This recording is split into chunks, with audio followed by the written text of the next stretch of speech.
So are antidepressants over prescribed?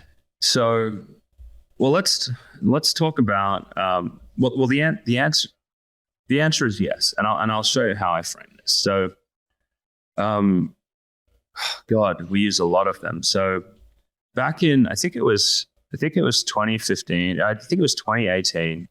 We looked at this data in the US, and it's like 13%, nearly 14% of the US population is on an antidepressant. It's about 10% of men, and it's about 19% of women. That's 2018. We saw a 10% bump in all of this during COVID. And so I think probably 15% of the US population is on them, 20% of women. Crazy. Absolutely crazy statistic. Like, yeah. It's 1 in 5 is what I saw when I looked it up right before we spoke. Yeah. And there's an even crazier one that I was looking at recently. It was that 33% of women over age 60 are on a psychiatric medication, which is like 1 in 3. And so there's a lot of really crazy statistics out there with psychiatric meds. I think it's like, what was the other one I saw, that if you are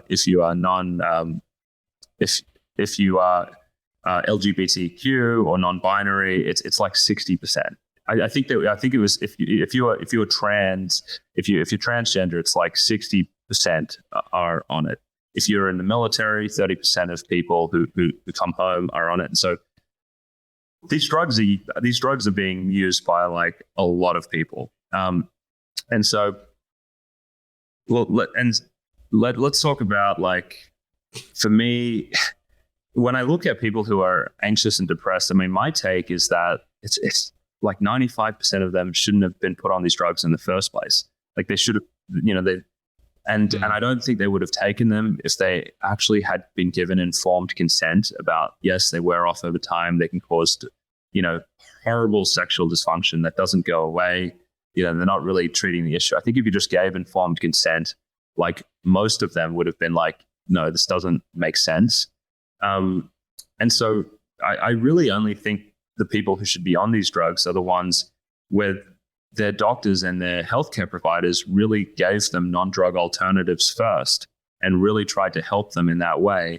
And that's like hardly happening to anyone. So yeah, I think they're massively overprescribed, philosophically, just from the way I view the treatment. But if you just look at the statistics as well, it's like, does 15% of our population have a brain illness that we need to be drugged for? Like, do 15% of Americans need to be drugged to make it through their life? That's insane.